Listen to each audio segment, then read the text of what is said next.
के घर देहात में नहीं कहता कि ए बहिन चाउर हवा हो का होलवा काहेला चाउर मांगी था, तो चाउर इसलिए मांग रहे हैं ना कि अलथिन तन ही जनो भात हाथिन भात कहाथिन। अब भाई भात खाने वाला ही जन कहाँ से रोटी खाएगा।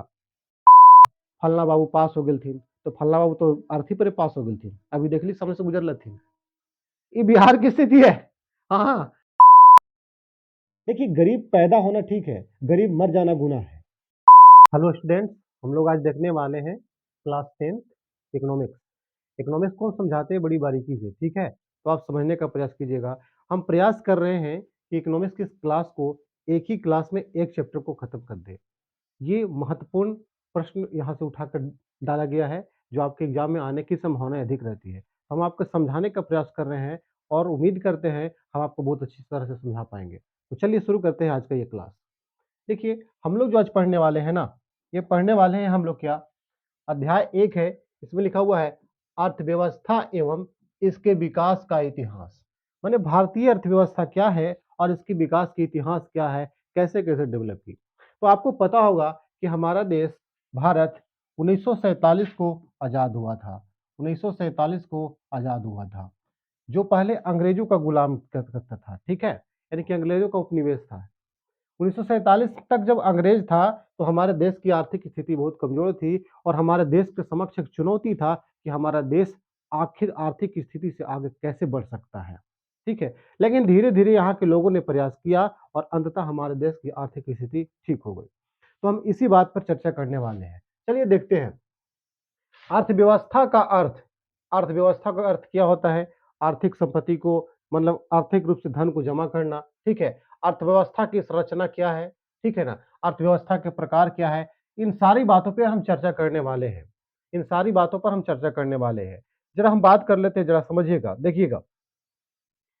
अगर हम बात करते हैं अर्थव्यवस्था, ठीक है, अब देखिए अर्थव्यवस्था के प्रकार क्या क्या है। तो अर्थव्यवस्था का प्रकार क्या लिखा, पहला पूंजीवादी देखिए, दूसरा में देख सकते हैं आप समाजवादी, और तीसरा में क्या है, मिश्रित।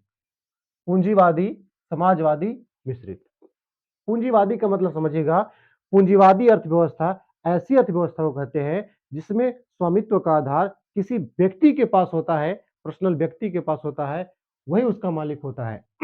जैसे रिलायंस की बात की जाती है तो रिलायंस एक बहुत बड़ा ब्रांड है, कंपनी है, जिसकी मालिक क्या है, मुकेश अंबानी है। तो इसमें कह सकते हैं कि कहीं ना कहीं ये पूंजीवादी है, क्योंकि अपना पूंजी को लगाया, अपने व्यापार को बढ़ाया। समाजवादी जो सरकार के द्वारा चलाया जाता है उसे समाजवादी कहते हैं।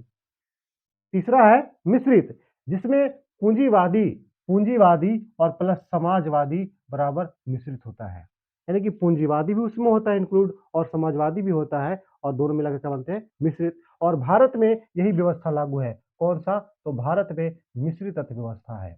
अगर बात किया जाए यूएसए में तो यूएसए में है आपका पूंजीवादी, और रूस में बात किया जाए तो रूस में आपका क्या है, तो रूस में है आपका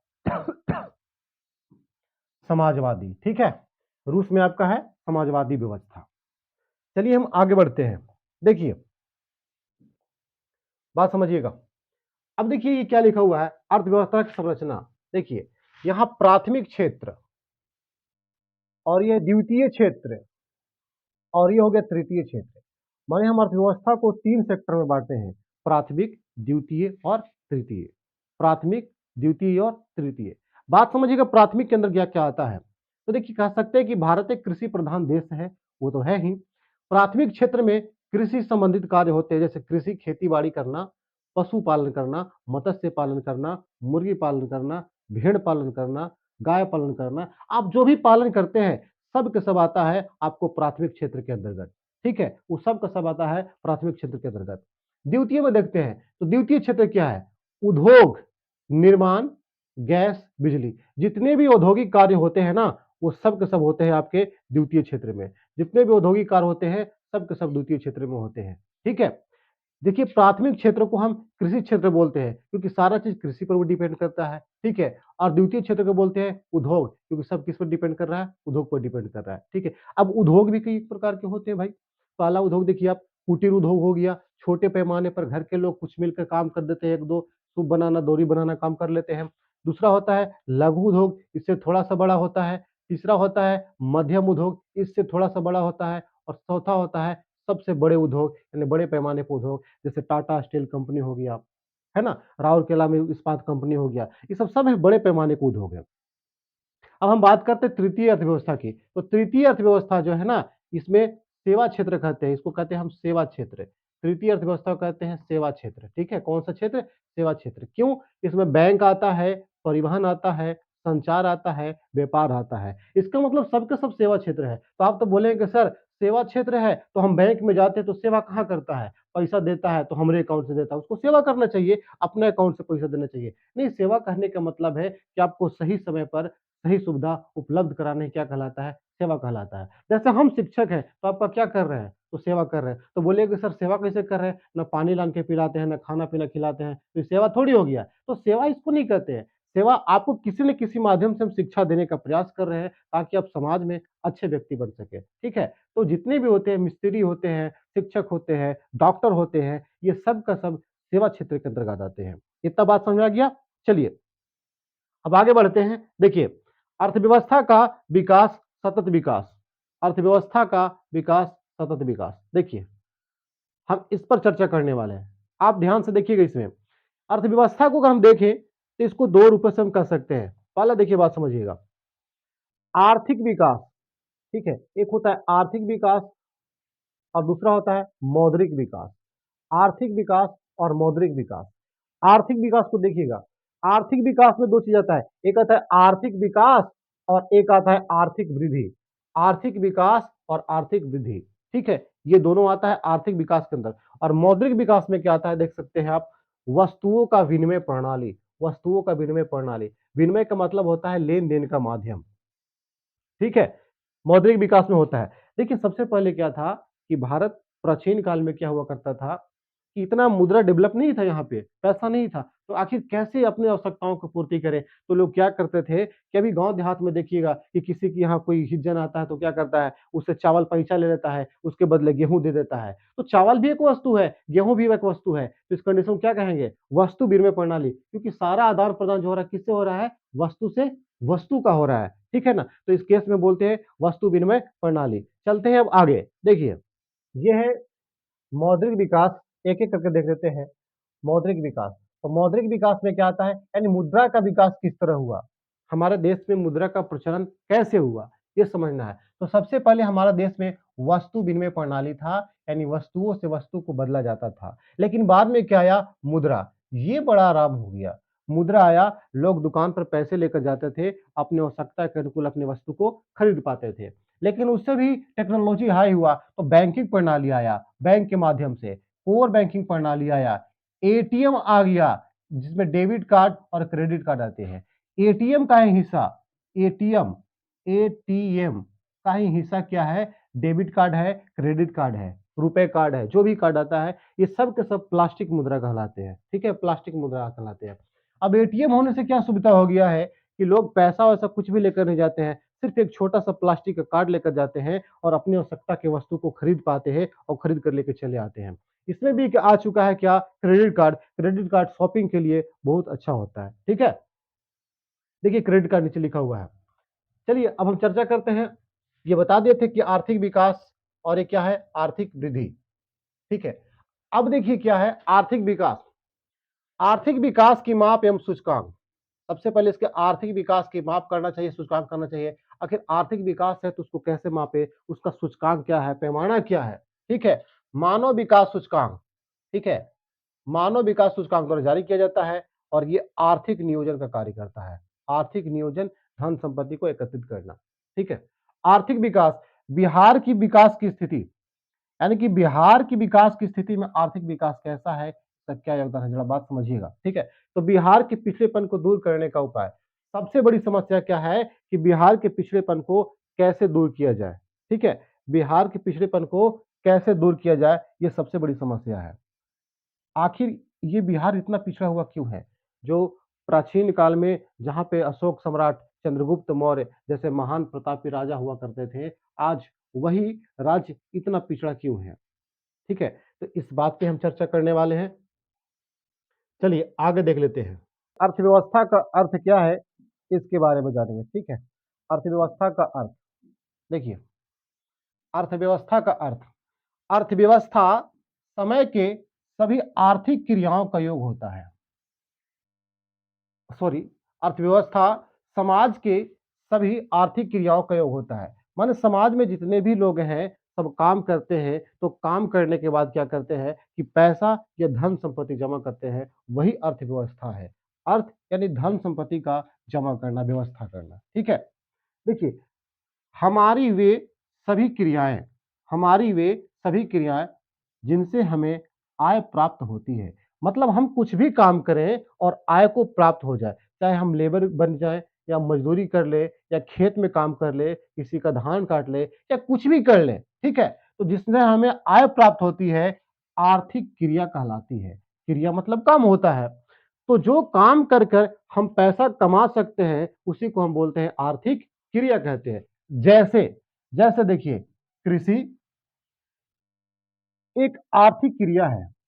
कृषि एक क्या है? आर्थिक क्रिया है, जिससे हमें आय की प्राप्ति होती है। आप पंजाब, हरियाणा जैसे राज्यों में जाइए, वहाँ बड़े पैमाने पर किसान खेती किया करते हैं, ठीक है? वहाँ धरना हुआ था अभी हाल ही में, दिल्ली में किया गया था, है ना? किसानों के द्वारा, तो वहाँ बड़े पैमाने पर खेती होती है। तो खेती भी क्या है? एक आय प्राप्त करने का बहुत बड़ा साधन है, अगर अच्छे ढंग से वैज्ञानिक तरीके से खेती की जाए तब, ठीक है? अब बात करते हैं अर्थव्यवस्था का अर्थ। देखिए, अर्थव्यवस्था का अर्थ बता रहे हैं, जो ऊपर लिखा हुआ था, ठीक है? तो अर्थव्यवस्था का अर्थ देख लीजिए आप। अर्थव्यवस्था का अर्थ अर्थव्यवस्था का अर्थ संपूर्ण आर्थिक क्रियाओं के अध्ययन से है। अर्थव्यवस्था का अर्थ संपूर्ण आर्थिक क्रियाओं के अध्ययन से है। हम जितने भी आर्थिक क्रिया करते हैं, तो उसमें किस तरह से हम अपनी धन संपत्ति को जमा करते हैं, उसके बारे में समझना, ठीक है? जिस जिसमें मानवीय आवश्यकताओं की संतुष्टि के लिए संसाधनों का प्रयोग किया जाता है। कह रहा है कि मानवीय आवश्यकताओं की संतुष्टि के लिए संसाधनों का प्रयोग किया जाता है। लोग अर्थव्यवस्था क्यों करते हैं? लोग धन को जमा क्यों करते हैं? तो धन को जमा इसलिए करते हैं, धन को जमा इसलिए किया जाता है ना, ताकि लोगों की आवश्यकताओं की पूर्ति हो सके। यदि मेरा शौक है कि हम बाइक लें, कार लें, बंगला ले, तो कैसे ले सकते हैं? जब तक कमाएँगे नहीं, जब तक धन संपत्ति को जमा नहीं करेंगे, तब तक हम नहीं ले सकते हैं।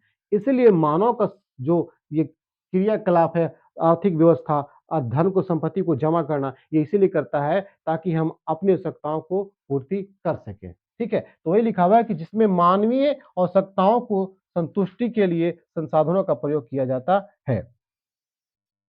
अब चलते हैं नेक्स्ट बात पे। अर्थव्यवस्था की संरचना, ठीक है?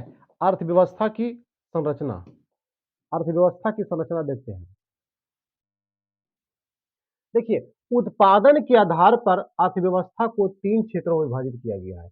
यदि हम बात कर दें कि उत्पादन के आधार पर अर्थव्यवस्था को 3 क्षेत्रों में विभाजित किया गया है, जो आपको समझाए थे पहले, ठीक है? पहला क्या है?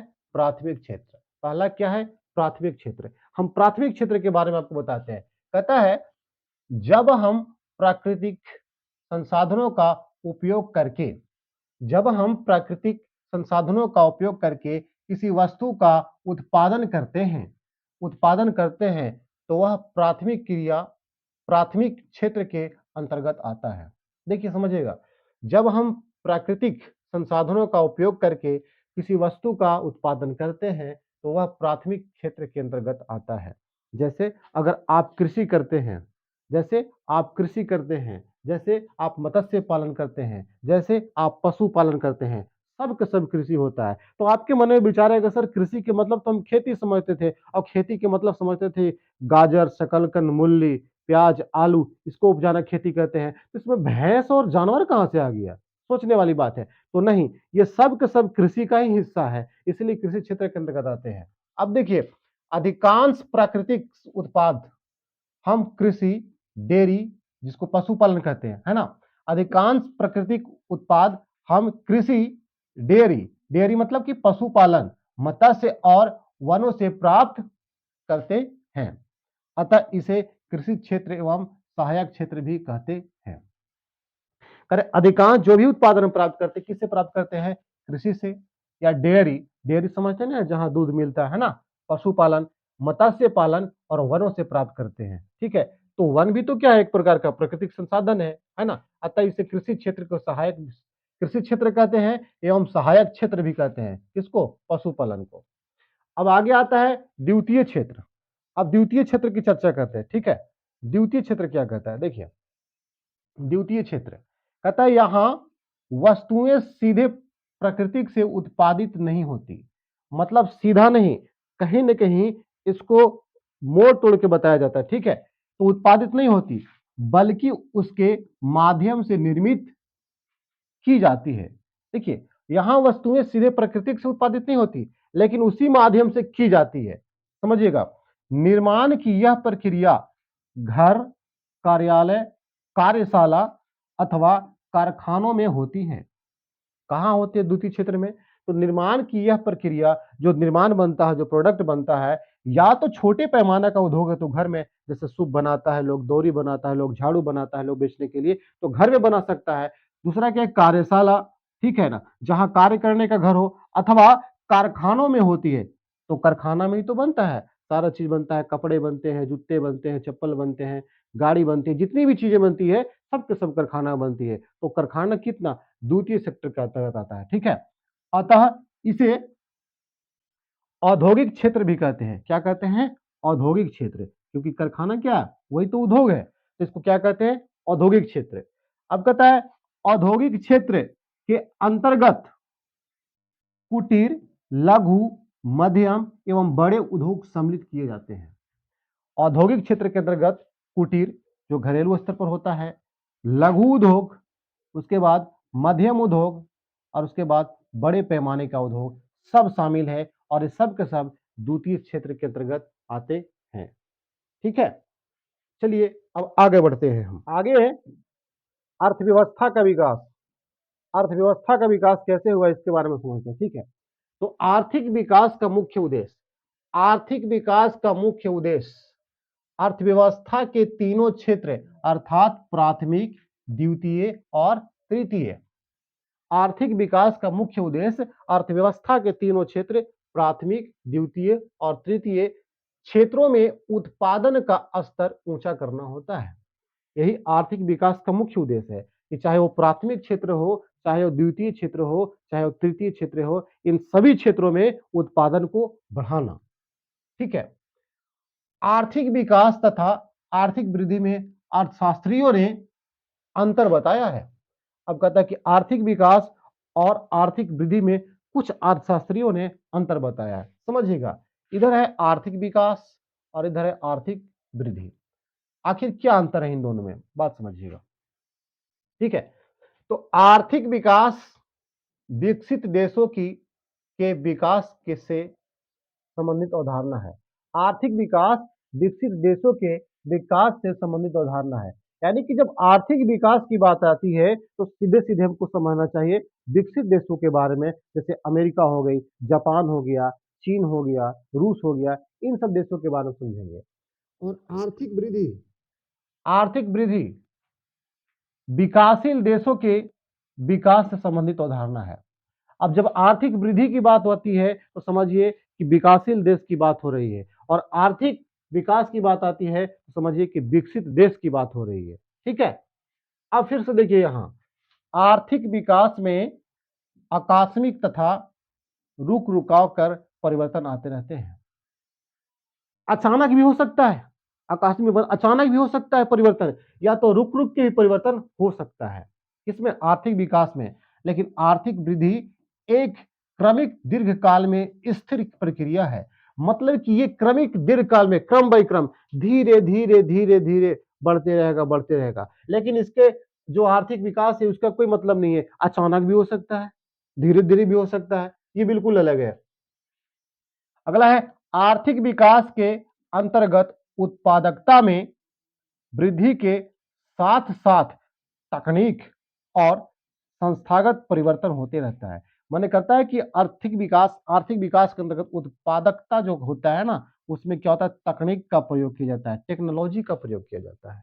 ये आर्थिक विकास पे बात हो रहा है। और आर्थिक वृद्धि देखिए, आर्थिक वृद्धि के अंतर्गत उत्पादकता में वृद्धि होती है। अब होती है किस तरह की वृद्धि होती है, इसमें टेक्नोलॉजी का प्रयोग नहीं कर रहे हैं, इसके मतलब कि आप पीछे हैं। बहुत सारे राज्य ऐसे हैं जो कृषि कर कर के ही घर भर रहे हैं और बिहार एक ऐसा राज्य है भारत के जो कृषि प्रधान है, लेकिन फिर भी कहता है कि बहुत गरीब है, क्योंकि इसके पास टेक्नोलॉजी का अभाव है। उतना टेक्नोलॉजी नहीं है जितना होना चाहिए, तो इसलिए नहीं हो पा रहा है। ठीक है, अब हम बात कर लेते हैं इसके आगे की बात। ठीक है, तो इसके आगे है मौद्रिक विकास, और हम मौद्रिक विकास को समझने का प्रयास करते हैं कि मौद्रिक विकास क्या है। ठीक है, तो हम मौद्रिक विकास को समझने का प्रयास करते हैं। देखिए, मौद्रिक विकास, मौद्रिक विकास, मौद्रिक विकास के अंतर्गत मुद्रा के आगमन से आधुनिक मुद्रा के प्रचलन तक के काल को शामिल किया गया है। मौद्रिक विकास कहने का मतलब क्या है? मौद्रिक विकास का मतलब होता है कि हम मुद्रा को किस तरह से विकास किए। मतलब मुद्रा पहले थी कैसे, हम लोग मुद्रा के रूप में किसका कार्य करते थे और अभी किसका काम कर रहे हैं। तो पहले मुद्रा नहीं था, तो हम क्या करते थे, वस्तु विनिमय प्रणाली को चलाते थे। वस्तु विनिमय प्रणाली के अंतर्गत क्या होता था कि हम किसी वस्तु के एक वस्तु को दूसरे वस्तु से क्या करते थे, बदल लेते थे। बाद में क्या आया, बाद में आया आपको मुद्रा। तो मुद्रा से फिर क्या करने लगे, हम वस्तु को खरीदने लगे। लेकिन उससे भी ज्यादा एडवांस हो गया, बैंकिंग सेक्टर आ गया, उससे भी एडवांस हो गया। बैंक में क्या आ गया, तो बैंक में एटीएम कार्ड आ गया, क्रेडिट कार्ड आ गया, डेबिट कार्ड आ गया, है ना, प्लास्टिक मुद्रा आ गया। उसको कहीं लेकर जाते थे, शॉपिंग करने के लिए कर लेते थे। लेकिन अब उससे भी डेवलप हो चुके हैं, हाई फाई हो चुके हैं। उसके लिए क्या करते हैं, उसके लिए कुछ नहीं करते हैं, बस मोबाइल के दो चार अंक दबाते हैं और पैसा ट्रांसफर हो जाता है। फोन पे, गूगल पे इसका प्रयोग कर रहे हैं। तो टेक्नोलॉजी बहुत आगे जा रही है। ठीक है, आने वाले समय में कुछ ऐसा हो जाएगा कि तुम बोलो कितना चाहिए, 2 लाख, लो 2 लाख गया उसके अकाउंट में। हाँ, 2 लाख गया उसके अकाउंट में। लेकिन इसका, ये अगर इससे हो जाए, स्पीक से कंट्रोल होने लगे सारा चीज, तो मामला गड़बड़ हो जाएगा। कैसे, जो गरीब होगा बोलेगा कि ओकर खाता में के पैसा हमारे खाता में, ले आ गलो हो गलो का, है ना, ओकर खाता में के पैसा मेरे खाता में आ जाए। अंबानी के आधा पैसा हमारे खाता में ढुक गया, लो ढुक गया आधा खाता में। इतना टेक्नोलॉजी डेवलप कर जाएगा, है ना। तो टेक्नोलॉजी का सारा खेल है। अब देखिए, मुद्रा के आगमन से पूर्व मुद्रा के आगमन से पूर्व वस्तु विनिमय प्रणाली का प्रचलन था। कह रहे कि मुद्रा जब तक आई नहीं थी, तब तक हम क्या करते थे, वस्तु विनिमय प्रणाली चलाते थे। यानी वस्तुओं को मुद्रा, वस्तु से मुद्रा को बदल, वस्तु से वस्तु को बदलते थे, सॉरी माफ कीजिएगा।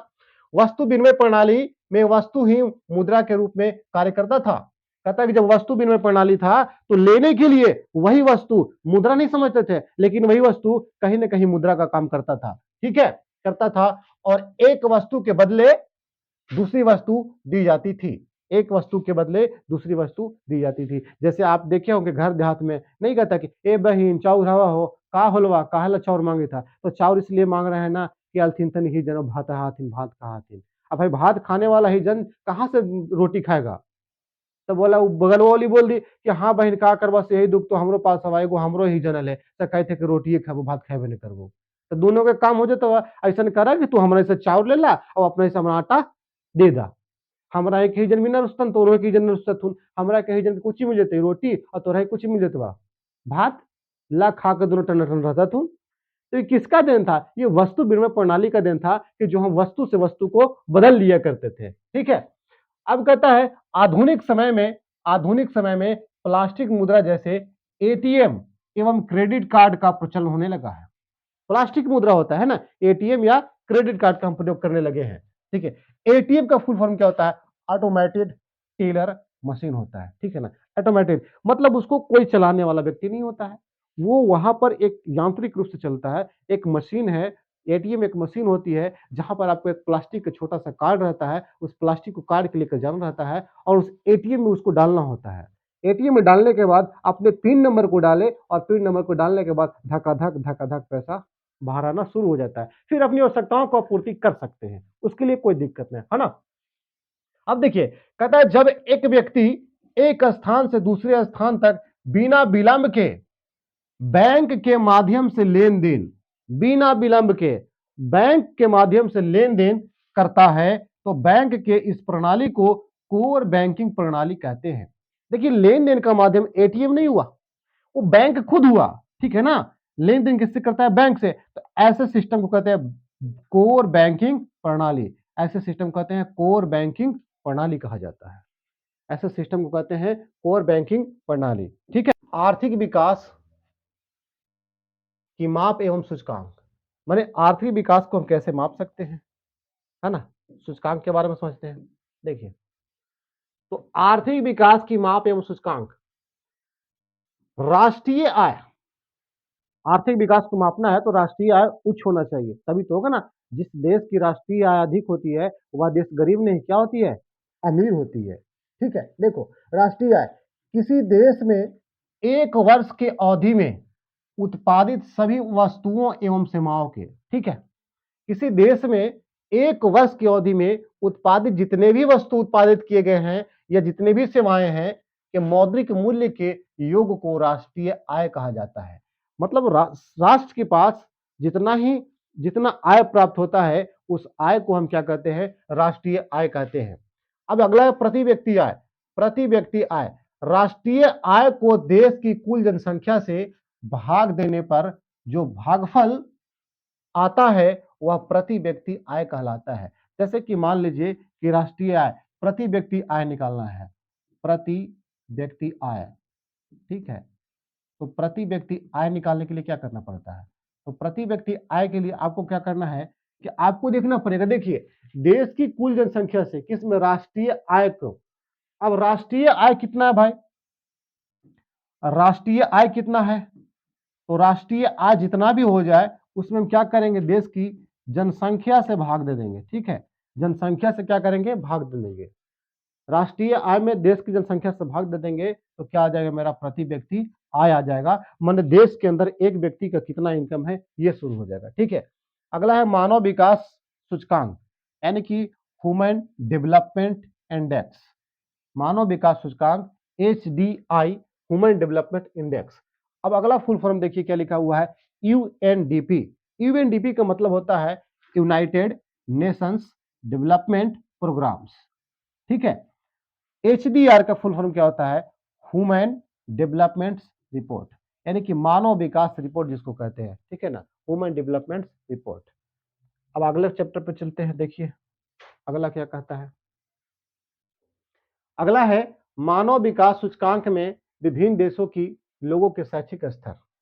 अब मानव विकास देखिए, मानव विकास सूचकांक में विभिन्न देशों की तुलना, लोगों के शैक्षिक स्तर, स्वास्थ्य स्थिति और प्रति व्यक्ति आय, यानी कि तीन चीजों पर आधारित होता है। पहला शैक्षणिक स्तर, दूसरा स्वास्थ्य की स्थिति और तीसरा प्रति व्यक्ति आधार। इसी पर मानव विकास सूचकांक तैयार किया जाता है, तैयार की जाती है। HDI जीवन आशा सूचकांक प्लस शिक्षा प्राप्ति सूचकांक प्लस जीवन स्तर सूचकांक का औसत है। ह्यूमन डेवलपमेंट इंडेक्स, ठीक है, मानव विकास रिपोर्ट, इसमें क्या क्या होता है? शैक्षणिक स्तर, स्वास्थ्य की स्थिति और प्रति व्यक्ति आय की स्थिति। ठीक है। HDI तीनों सूचकांकों का औसत होता है। पैमाने पर सभी देशों की HDI दर 0 से 1 होती है। ठीक है, 0 से 1 माने HDI जो होगा ना, ह्यूमन डेवलपमेंट इंडेक्स का जो मान होगा ना, ये होगा क्या? कम से कम 0 से लेकर कितना के बीच? 1 के बीच, इसी के बीच में हो सकता है। किसी किसी का 0.2 हो सकता है, 0.12 हो सकता है, ऐसे होगा। लेकिन 0 से लेकर 1 के बीच में होगा। लिखा हुआ है कि HDI दर 0 से 1 होती है, इससे ज्यादा नहीं हो सकता, 1 से ज्यादा नहीं हो सकता है, इसके बीच ही हो सकती है। ठीक है। अब देखिए आर्थिक नियोजन क्या है। राष्ट्र की प्राथमिकताओं के आधार पर एक निश्चित अवधि के अंतर्गत उत्पादन उपलब्ध संसाधनों का विकास हेतु प्रयोग करना ये आर्थिक नियोजन कहलाता है।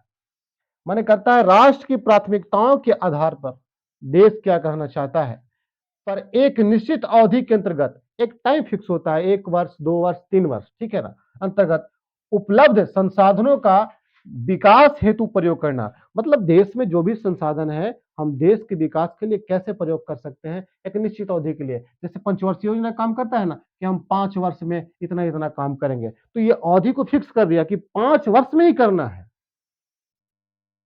5 वर्ष में ही करना है। लेकिन ऐसा कौन कर रहा है भाई? टाइम क्या देता है, काम क्या करता है है ना। अब कह रहा है कि इन योजनाओं का प्रारूप योजना आयोग द्वारा तैयार किया जाता है। अब देखिए, इसका जो प्रारूप तैयार होता है वो किसके द्वारा होता है, तो योजना आयोग के द्वारा इसका प्रारूप तैयार किया जाता है। ठीक है। योजना आयोग की स्थापना 1950 में हुई थी। योजना आयोग की स्थापना 1950 में हुई थी।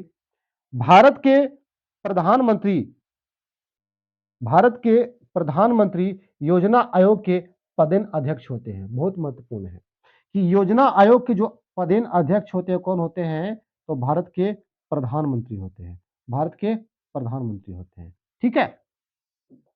अब चलते हैं आगे।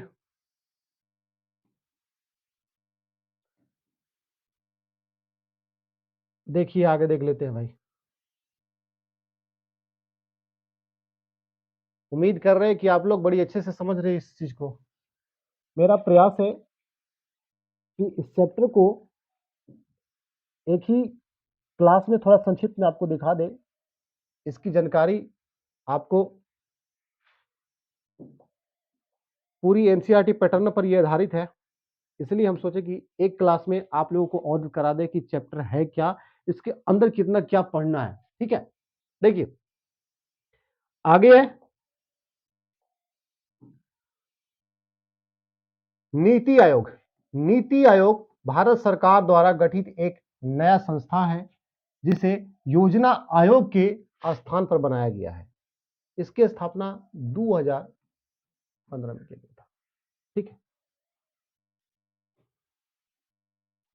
अब योजना आयोग के आधार पर एक नया आयोग बना दिया गया जिसका नाम क्या था, नीति आयोग। ठीक है। अब देखिए नीति, national institute for transforming India, इसको हिंदी में क्या बोलेंगे, राष्ट्रीय भारत परिवर्तन संस्थान। नीति आयोग, राष्ट्रीय भारत परिवर्तन संस्थान, राष्ट्रीय विकास परिषद जिसको बोलते हैं एनडीसी। ठीक है। नेशनल डेवलपमेंट काउंसिल, राष्ट्रीय विकास परिषद, एनडीसी का गठन 6 अगस्त 1952 को किया गया था। ठीक है। राष्ट्रीय विकास परिषद का गठन 6 अगस्त 1952 को किया गया था। आर्थिक नियोजन हेतु राज्य सरकारों तथा योजना आयोग के बीच तालमेल तथा सहयोग का वातावरण बनाने के लिए इसका गठन किया गया था। किसका गठन किया गया था, तो राष्ट्रीय विकास परिषद का गठन किया गया था। सभी राज्यों के मुख्यमंत्री इसके पदेन सदस्य होते हैं। ठीक है ना। तो सदस्य कौन होता है, सभी राज्यों के मुख्यमंत्री इसका पदेन सदस्य होते हैं। किसका सदस्य होते हैं, तो राष्ट्रीय विकास परिषद का। और इसकी गठन कब हुई थी, तो 6 अगस्त 1952 ईस्वी को इसका गठन किया गया था। अब आगे है आर्थिक संरचना। ठीक है। आधारिक संरचना, माफ कीजिएगा, आधारिक संरचना को देखने वाले हैं कि क्या है आधारिक संरचना, इस पर चर्चा करते हैं। देखिए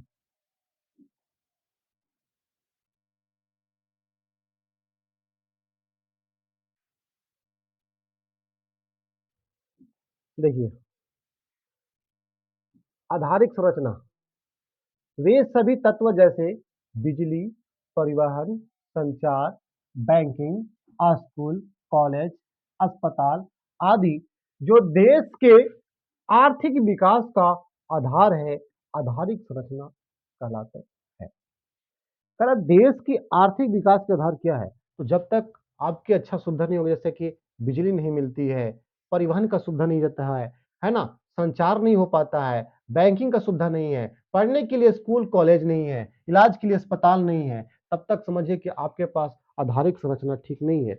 आधारिक मतलब कम से कम इतना होना चाहिए, इसके आगे आप जो चाहे ले सकते हैं, लेकिन कम से कम इतना होना चाहिए। ठीक है। अब बिहार के विकास की स्थिति करे कि आधारिक संरचना के विकास की दृष्टि से बिहार अन्य विकसित राज्यों की तुलना में बहुत पीछे है। बहुत सारे राज्य हैं भारत में, लगभग भारत में कितने राज्य हैं, तो भारत में 28 राज्य हैं और 8 केंद्र शासित प्रदेश हैं। ठीक है, वर्तमान समय में तो कह रहा है कि इन सभी 28 राज्यों में से तुलना किया जाए तो बिहार बहुत ही पीछे है। यहाँ की आर्थिक और सामाजिक संरचनाएं दोनों ही बहुत कमजोर कमजोर हैं एवं निम्न स्तर की है, जिनके पिछड़ेपन के निम्नलिखित कारण हो सकते हैं।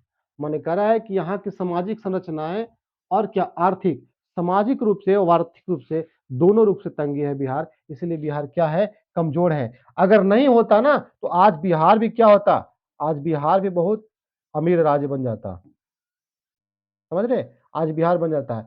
तो यहाँ की जनता की सोच नहीं है, जनता की सोच है उल्टा पुल्टा, जनता सही सोच नहीं पाते हैं, आपस में लड़ने में व्यस्त है।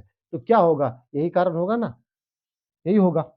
कैसे विकास होगा इस बिहार राज्य का, जितने भी नेताएं हैं, नेता लोग अपने बारे में सोच रहे हैं, इस राज्य के बारे में कोई सोचने वाला नहीं है। तो सब अपने ही विकास की बात करेंगे तो कैसे होगा राज्य का विकास।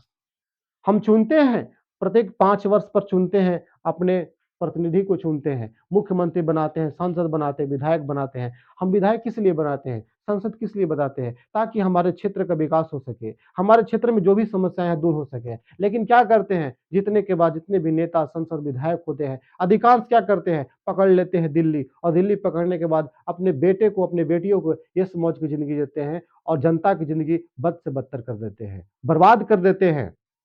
नेताओं की यही सोच है। जिस दिन नेता ये सोच लिया ना कि मेरा कर्तव्य क्या है, हम किस लिए इस स्थान पर आए हैं, और अपने कर्तव्य को पूरा करने चल दिया, उस दिन बिहार कभी पीछे नहीं रहेगा, सभी राज्यों में सबसे आगे हो जाएगा। ये मेरा दावा है। लेकिन नेता सोचता कहाँ है ऐसा, ऐसा नेता सोचता ही नहीं है। नेता सोचता है कि बस मेरे झोली भर रहे हैं ना, उससे कोई मतलब नहीं है। और जनता भी यहाँ की मूर्ख है, पैसे ले लेकर वोट देते हैं। इसका मतलब क्या? इसका मतलब यही हुआ ना कि आप 500 रुपए ले लेते हैं और उसके बदले में अपने ईमान को बेच देते हैं, अपने मत को बेच देते हैं। इससे नुकसान किसका होता है? नेता का। नेता का कुछ नुकसान नहीं होता है। नेता तो इसको बिजनेस बना के धर दिया है कि 500 दो, एगो वोट खरीदो, और खरीदने के बाद कोई काम मत करो, जितना इनकम होगा सब सब अपने बैंक अकाउंट में डाल लो। तो ये बदलना है, और बदलना किसको है? तो आप लोग इसीलिए शिक्षित हो रहे हैं कि अपने मत का वैल्यू समझिएगा जब बड़े होइएगा तो, ठीक है ना? और निष्पक्ष भाव से चुनाव में भाग लीजिएगा और अपने मत का प्रयोग कीजिएगा। चलिए समझिए यहाँ। देखिए, कह रहा है पिछड़ेपन के निम्नलिखित कारण हो सकते हैं। पहला कारण क्या है? तेजी से बढ़ती हुई जनसंख्या। तेजी से बढ़ती हुई जनसंख्या। बिहार का एक बहुत बड़ा नारा है। भारत का नारा क्या है? भारत का नारा है कि हम दो, हमारे दो। भारत का नारा है हम दो, हमारे दो। ये भारत की नारा है, लेकिन बिहार की नारा अलग है कि हम दो और बाकी को आने दो। जिससे जनसंख्या में क्या होती है, बहुत ज्यादा वृद्धि हो जाती है, और वृद्धि होने के बाद क्या होती है, भुखमरी की स्थिति आ जाती है, और भुखमरी की स्थिति आने के बाद क्या होता है, गरीब के गरीब ही रह जाते हैं, आगे नहीं बढ़ पाते हैं। तो इसीलिए कहते हैं कि बदलिए, अपने सोच को बदलिए, कमाइए, और छोटा परिवार रहेगा तो सुखी परिवार रहेगा। अपने छोटे परिवार के लोग चलिए। अपने छोटे परिवार को पढ़ाने के लिए कोई ज्यादा कार्य नहीं करना पड़ता है। आपके पास 2 बच्चे हैं तो बहुत अच्छे से पढ़ा सकते हैं, लेकिन वही 10 हो गए तो एक भी नहीं पढ़ पाएगा, एक भी नहीं पढ़ पाएगा। और आप जितना गरीब थे उससे कई गुना करीब हो जाइएगा। ठीक है, देखिए दूसरा क्या है, आधारिक संरचना का अभाव। इसका कोई आधारिक संरचना है नहीं। आधारिक संरचना भी को बताए थे, क्या बताए थे आधारिक संरचना? जैसे हॉस्पिटल, बिजली, है ना, बैंक, स्कूल, कॉलेज, सब बढ़िया बढ़िया होनी चाहिए। कम से कम बेसिक शिक्षा तो मजबूत कर दो। है ही नहीं। बिहार में पढ़ने जाओ, डिग्री लेने जाओ, बड़े बड़े कोर्स करने जाओ। बीए करना है बिहार में 5 साल लगेंगे, बाकी जगह 3 साल लगेंगे। एमए करना है 2 साल 3 साल लगेंगे। यहाँ बिहार में पता नहीं, लोगे अब मरला के बाद रिजल्ट आएगा। एडमिशन शादी के बाद करा लो, अब मरला के बाद रिजल्ट आएगा। फलना बाबू पास हो गए थी, तो फलना बाबू तो अर्थी पर पास हो गई थी, अभी देख ली सामने से गुजर थी। ये बिहार की स्थिति है। हाँ, ये बिहार की स्थिति है कि हूँ, उनका सूचना दे दी हूँ कि फलना बाबू जेल थी ना, सिर्फ पीजी में एमए में पास हो गई थी। तब ये सूचना देता है कि तो कहीं ने पास हो गई थी, चल गई थी, तक पहुंच गई थी यमराज के दरबार में, है ना। अब देखिए, सबसे पहली बात, कृषि पर निर्भरता, माने करेंगे तो खेती काम नहीं है। देखिए बिहार में क्या चाहिए कि बिहार में सभी नेताओं को प्रयास करना चाहिए कि बिहार में उद्योग लगाया जाए, है ना, बड़े पैमाने का, छोटे पैमाने, जितना भी उद्योग हो लगाए, ताकि यहाँ के लोग कमाने के लिए दिल्ली, सूरत, लुधियाना, पंजाब ना जा सके। यहाँ कमाएंगे जो लोग, यहाँ कमा कमा कर लेबर के काम करते हैं, वहां 10,000 में काम करते हैं, तो क्या 10,000 से इनका घर चलता है? चलता है मिला जुला कर, लेकिन अमीर कौन बन रहा है? जिस राज्य का फैक्ट्री वो तो अमीर बन रहा है ना। तो अगर बिहार में कंपनी होता तो साथ साथ यहाँ के लोग को रोजगार मिलता, उतना दूर जाना नहीं पड़ता, घर से लोग कमा लेते, और बिहार के प्रति व्यक्ति आय में वृद्धि होती, तो बिहार भी आज संपन्न राज्य होता। तो सिर्फ मात्र एक ही नियम क्या है? कृषि पर निर्भरता। और कृषि पर निर्भरता है तो उसमें भी आफत है।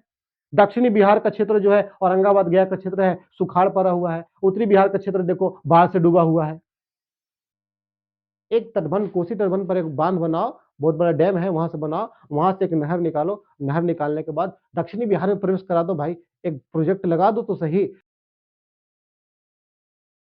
खेती होगा। उत्तरी बिहार में बाढ़ भी नहीं आएगी। उसी तरह तब तो सब अपने में ही व्यस्त है।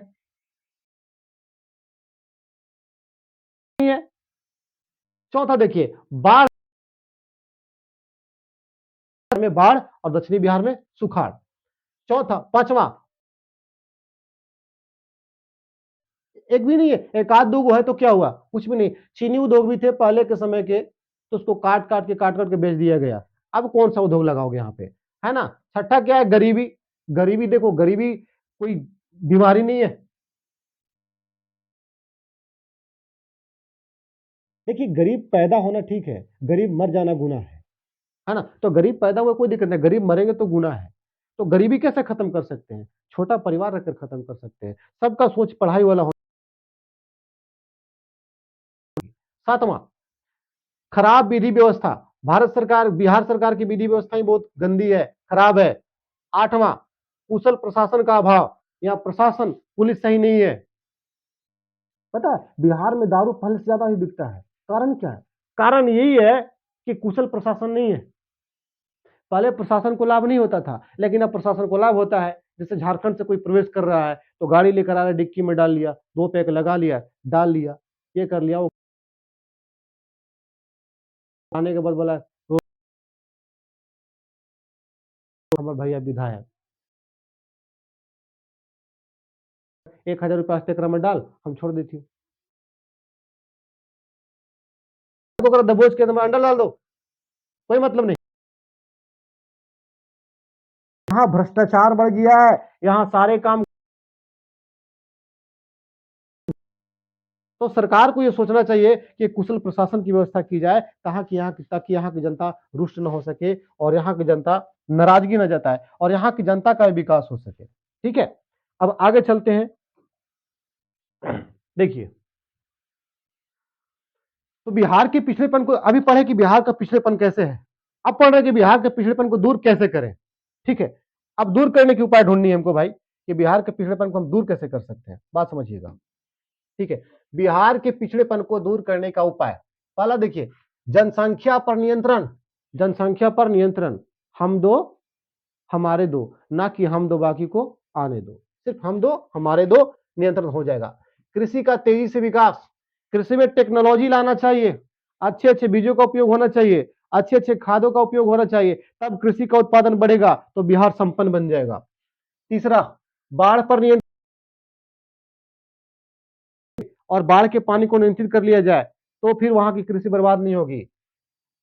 अगला, आधारिक संरचना का विकास। आधारिक संरचना मतलब कि बिजली अच्छी होनी चाहिए, है ना, बैंकिंग सुविधा होनी चाहिए, अस्पताल होनी चाहिए, पढ़ने की अच्छी व्यवस्था होनी चाहिए। अगर ये सब हो गया तो बिहार सुधर जाएगा। अगला, उद्योग का विकास। उद्योग, यहाँ पे उद्योग लग जाए तो भी बिहार का विकास हो सकता है। अगला, गरीबी दूर करना। यहाँ के लोग गरीबी दूर करना। गरीबी कैसे दूर होगा? 5 किलो चावल देने से। पांच है, यहाँ तो मोदी एगो नियम बना दिया है, 5 किलो चावल दो, गरीबी नहीं, गरीबों को हटा दो। गरीबी नहीं, गरीबी को हटा दो। अरे गरीबी हटाना है तो 5 किलो चावल नहीं, 5 गो के रोजगार दो, गरीबी ऑटोमेटिक हट जाएगा, सब लोग अमीर हो जाएंगे। पहले है, सब ओकरे में मस्त है, बूढ़ बुजुर्ग के 500 रुपये पेमेंट दे रहा है, वो ओकरे में मस्त है कि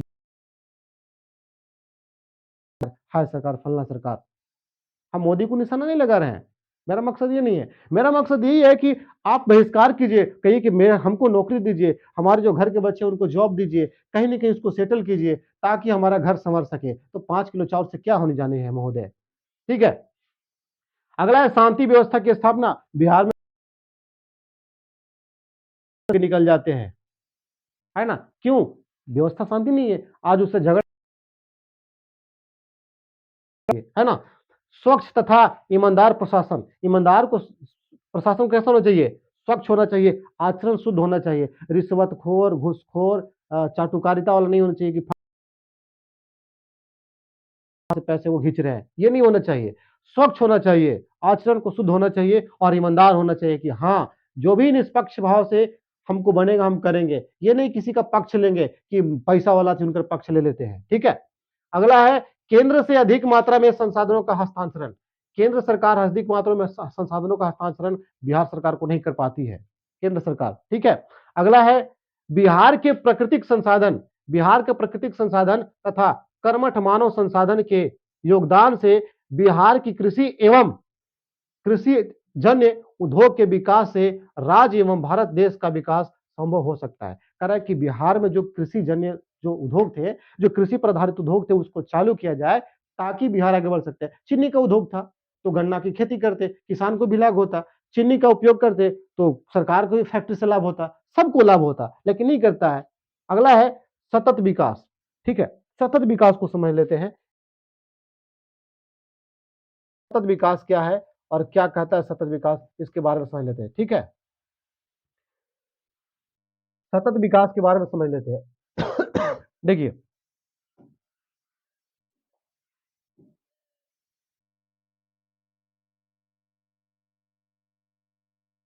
सतत विकास, ध्यान दीजिएगा। सतत विकास कह रहा है विकास की वह प्रक्रिया जिसमें वर्तमान की आवश्यकताएं बिना भावी पीढ़ी की क्षमता, सॉरी, विकास की वह प्रक्रिया जिसमें वर्तमान की आवश्यकताएं बिना भावी पीढ़ी की क्षमता योग्यताओं से समझौता किए पूरी की जा सकती है। भावी पीढ़ी मतलब आने वाली पीढ़ी को तकलीफ नहीं देना है और अपनी आवश्यकता को पूरा भी कर लेना है, सतत विकास है।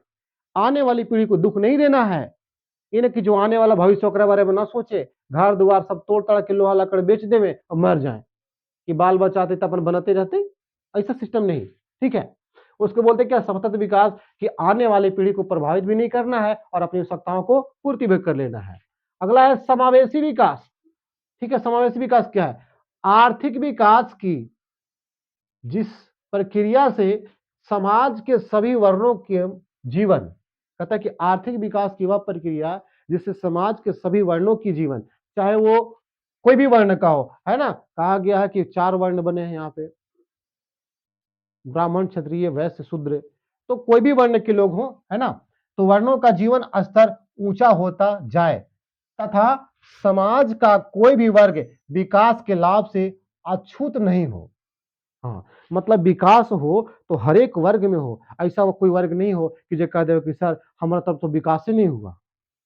तो विकास नहीं हो तो कोई लेकर जन्म लेगा, उसका नाम विकास धर देना, हमारा तरफ विकास हुआ है सर, वो फलना की यहाँ से विकास है, ठीक है? अब देखो, अछूता न रही तो ऐसे ही विकास की प्रक्रिया को हम समावेशी विकास कहते हैं, है ना? कहा जाता है, यानी समावेशी विकास कहने का मतलब क्या है कि विकास की वह प्रक्रिया जिसमें क्या करना है कि सभी वर्गों का विकास करना है, वही समावेशी विकास होता है। और सतत विकास क्या होता है? बिना भावी पीढ़ी को प्रभावित किए, बिना आने वाली पीढ़ी को प्रभावित किए अपनी आवश्यकताओं को जब हम पूर्ति कर लेते हैं, वही क्या होती है? सतत विकास होती है। उम्मीद करते हैं आज का ये टॉपिक आप लोगों को अच्छा लगा।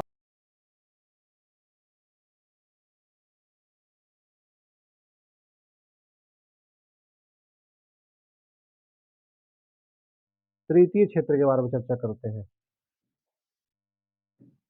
देखिए,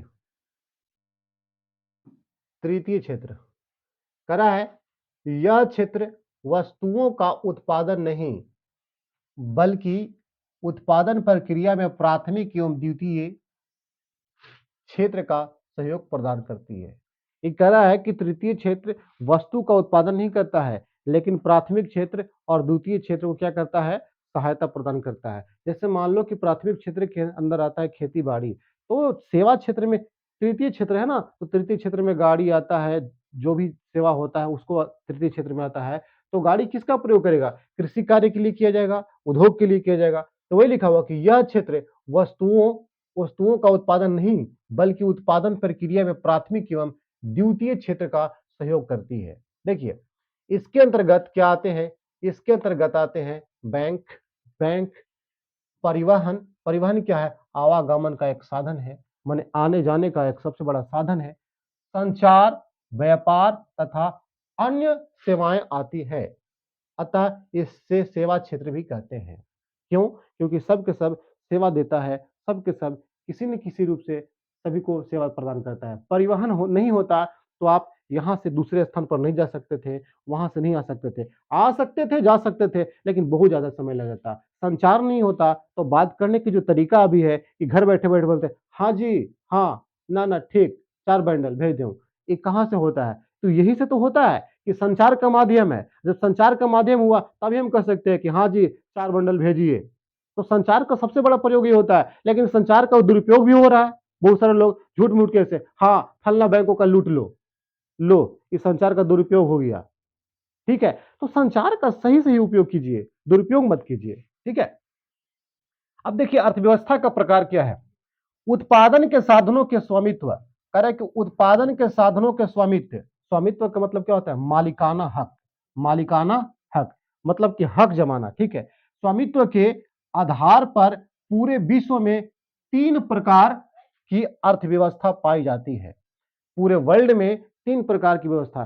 किस आधार पर? मालिकाना हक के आधार पर, स्वामित्व के आधार पर। ठीक है, स्वामित्व के आधार पर 3 प्रकार की पाई जाती है। ठीक है, देखिए, उत्पादन के साधन, भूमि, श्रम, पूंजी, संगठन एवं साहस। ये उत्पादन के आधार पर बता रहे हैं, मालिकाना हक, स्वामित्व के आधार पर। अब यहां समझिएगा आप, पहला पूंजीवादी अर्थव्यवस्था। पहला क्या है? पूंजीवादी अर्थव्यवस्था। अब पूंजीवादी अर्थव्यवस्था क्या है, जरा बात को समझ लीजिए। देखिए, कह रहा उत्पादन के साधनों का स्वामित्व निजी व्यक्तियों के पास होता है। निजी मतलब कोई पर्सनल व्यक्ति हो, जैसे मान लो कि मेरा कोई खेती बाड़ी हो या कोई फॉर्म वगैरह मान लो, चाहे कोई कंपनी वगैरह मान लो, तो उस कंपनी के मालिक तो हम हुए ना। उसमें जितना इन्वेस्ट करेंगे हम करेंगे, तो उसका मालिकाना हक मेरे पास है। हम चाहे जो करें, भले ही 100 लेबर खटे, 200 लेबर खटे, लेकिन मालिकाना हक मेरे पास है। ठीक है, तो व्यक्ति के पास होता है जिसका प्रयोग वे निजी लाभ के लिए करते हैं। और उसका प्रयोग किस करते हैं? निजी लाभ के लिए, कि हम किस प्रकार लाभ कमा सकते हैं। ठीक है, जैसे कि अमेरिका, जापान, ऑस्ट्रेलिया इत्यादि। अमेरिका, जापान, ऑस्ट्रेलिया इत्यादि, इन सभी देशों में कौन सी व्यवस्था चलती है? तो पूंजीवादी अर्थव्यवस्था है। कौन सी व्यवस्था है? पूंजीवादी। ठीक है, पूंजीवादी अर्थव्यवस्था है इन सभी देशों में, अमेरिका, जापान, ऑस्ट्रेलिया इत्यादि देशों में। ठीक है, अर्थव्यवस्था पाई जाती है। अब चलते हैं हम नेक्स्ट पर, देखिए। ठीक है, अगला है मिश्रित अर्थव्यवस्था। मिश्रित अर्थव्यवस्था कह रहे उत्पादन के साथ, सॉरी सॉरी, सामाजिक अर्थव्यवस्था छोटी है भाई, सामाजिक अर्थव्यवस्था ले लेते हैं पहले। सामाजिक अर्थव्यवस्था, ठीक है। उत्पादन के साधनों का उत्पादन के साधनों का स्वामित्व देश की सरकार के पास होती है। मतलब कि जितना भी कार्य संपादित होगा ना, उसमें सबसे बड़ा योगदान होगा देश की सरकार को, और वही सारी चीजों को संभालेगी, जिसका प्रयोग समाज के लाभ के लिए किया जाता है। और सरकार उसका प्रयोग किस लिए करता है? उत्पादन को समाज के लाभ के लिए, ताकि देश के समाज के वर्गों का विकास कैसे हो सकता है। ये हो गया सामाजिक विकास। और ये तरह का सामाजिक अर्थव्यवस्था आपको रूस में देखने को मिलेगा। ठीक है, रूस में देखने को मिलेगा। अगला है मिश्रित अर्थव्यवस्था।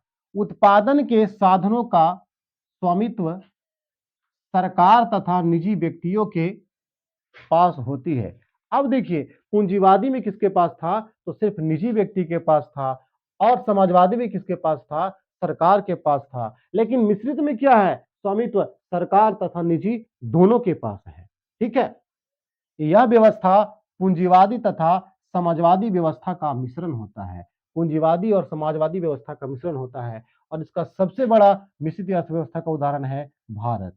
भारत में कौन सी अर्थव्यवस्था चलती है? तो मिश्रित अर्थव्यवस्था चलती है। चलते हैं अगले प्रश्न के ऊपर।